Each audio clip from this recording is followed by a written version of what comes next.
Assalamualaikum warahmatullahi wabarakatuh. Perkenalkan, nama saya Nikmatul Khairiyah, kelas B17. Saya dari Fakultas Tarbiyah dan Ilmu Keguruan PJJ PAI Syaiber Syekh Nurjati Cirebon. Di sini saya ingin membuat video pembelajaran yang berjudul Mengenal Tayamum. Kemudian video ini disusun untuk memenuhi tugas mata kuliah Creative Content Production pembelajaran PAI. Selamat menyaksikan.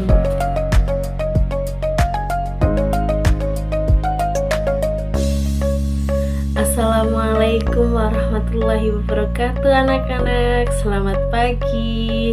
Bagaimana kabarnya anak-anak? Sudah siap belajar belum? Oh iya, pada kesempatan kali ini kita akan belajar tentang tayamum. Apa saja yang akan kita pelajari? Yang akan kita pelajari: 1. Pengertian tayamum. Yang kedua, syarat-syarat tayamum. Dan yang ketiga, fardunya tayamum. Serta yang keempat, perkara yang membatalkan tayamum. Sudah siap belum anak-anak? Mari kita fokus dan kita belajar.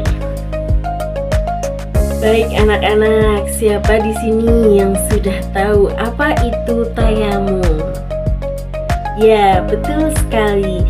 Tayamum adalah pengganti wudhu sebagai rukhsah atau keringanan untuk orang yang tidak dapat menggunakan air karena sebab-sebab.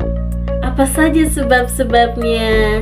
Yang pertama, tidak ada air. Jadi, murid-murid ketika berada di suatu tempat, kemudian tempat tersebut tidak ada air, maka melaksanakan sholatnya dan bersucinya boleh dengan menggunakan tayamum. Kemudian yang kedua yaitu karena sakit. Apabila seseorang menggunakan air, maka bertambah parah penyakitnya atau lambat sembuhnya menurut keterangan medis, maka sholat orang yang sedang sakit tersebut boleh sesucinya menggunakan tayamum. Kemudian sebab yang ketiga yaitu sedang dalam perjalanan.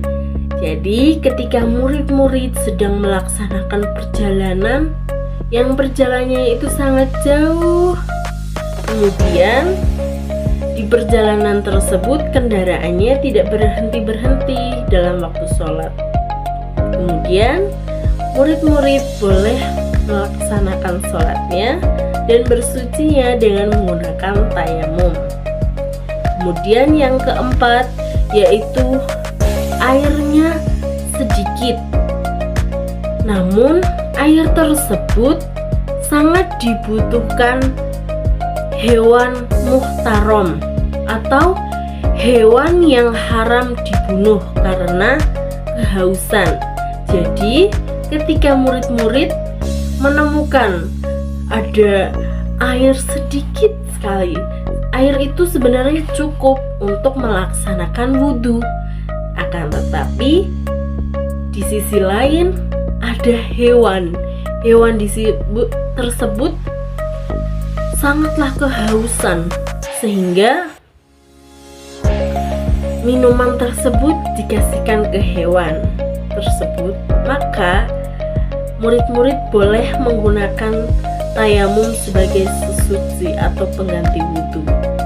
Ingat catatannya, hewan tersebut adalah hewan yang haram dibunuh. Baik, selanjutnya yaitu syarat-syarat tayamum. Siapa di sini yang sudah tahu ada berapa syarat-syarat tayamum? Ya, syarat-syarat tayamum ada 10. Yang pertama, tayamum menggunakan debu. Jadi yang namanya tayamum itu bersesuci dengan menggunakan debu. Kemudian yang kedua, debu yang digunakan tayamum harus suci. Jadi, murid-murid ketika akan melaksanakan tayamum, pastikan dulu debunya tidak ada kotoran hewannya atau tidak ada bangkai hewan. Jadi, itu debunya suci. Kemudian yang ketiga, debu yang digunakan tidak mustakmal. Apa itu mustakmal? Mustakmal yaitu debu yang sudah digunakan. Jadi ketika murid-murid akan melaksanakan tayamum, tidak boleh menggunakan debu yang sudah digunakan untuk tayamum. Harus debu yang benar-benar belum digunakan untuk bertayamum. Syarat yang keempat, debu yang digunakan belum tercampur tepung atau benda lain.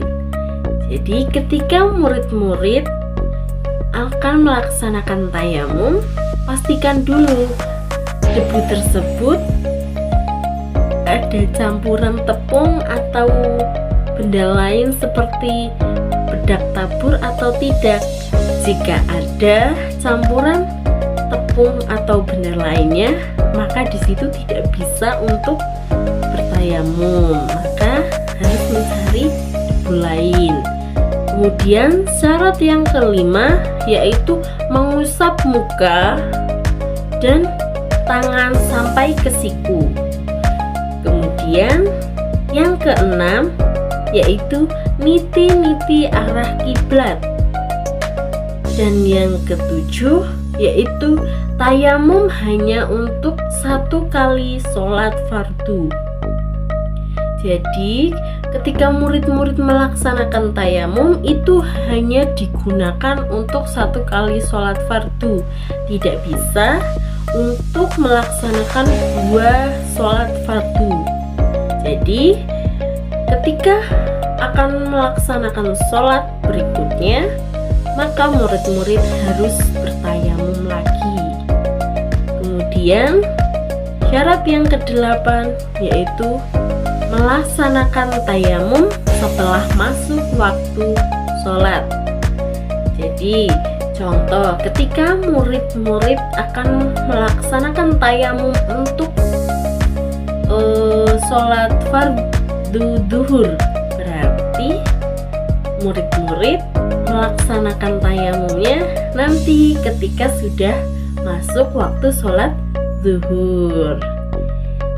Kemudian yang kesembilan yaitu sebelum tayamum harus mensucikan diri dari najis. Jadi sebelum bertayamum pastikan dulu bahwa di tubuh atau di bagian anggota badan tidak ada najisnya. Kemudian yang ke-10, debu yang digunakan harus diniatkan untuk tayamum. Jadi murid-murid ketika akan melaksanakan tayamum, kemudian ketika sudah ada debu, maka niatkan dalam hati bahwa debu tersebut untuk melaksanakan tayamum. Selanjutnya fardunya tayamum. Siapa di sini yang sudah tahu ada berapa fardunya tayamum? Ya, betul sekali, fardunya tayamum ada 5. Yang pertama, mengambil debu. Kemudian yang kedua, niat tayamum ketika mengambil debu hingga diusapkan ke wajah. Jadi murid-murid ketika akan melaksanakan tayamum, maka niatnya bersamaan dengan tangan mengambil debu, kemudian diusapkan ke wajah. Kemudian fardu yang ketiga yaitu mengusap wajahnya. Yang keempat, mengusap kedua tangan sampai ke siku. Kemudian fardu yang kelima yaitu urut-urut antara 2 usapan. Jadi murid-murid tidak boleh melaksanakan tayamum dengan mendahulukan tangan itu nanti tidak sah tayamumnya. Jadi harus urut-urut antara mengusap wajah dan mengusap kedua tangan. Kemudian seperti apa niatnya tayamum? Mari kita baca bersama-sama. Bismillahirrahmanirrahim. Nawaitu tayammuma listibahatis sholati fardilillahi ta'ala. Jangan lupa dihafal ya murid-murid. Baik, berikutnya perkara yang membatalkan tayamum. Di sini perkara yang membatalkan tayamum ada 3. Yang pertama, semua perkara yang membatalkan wudhu.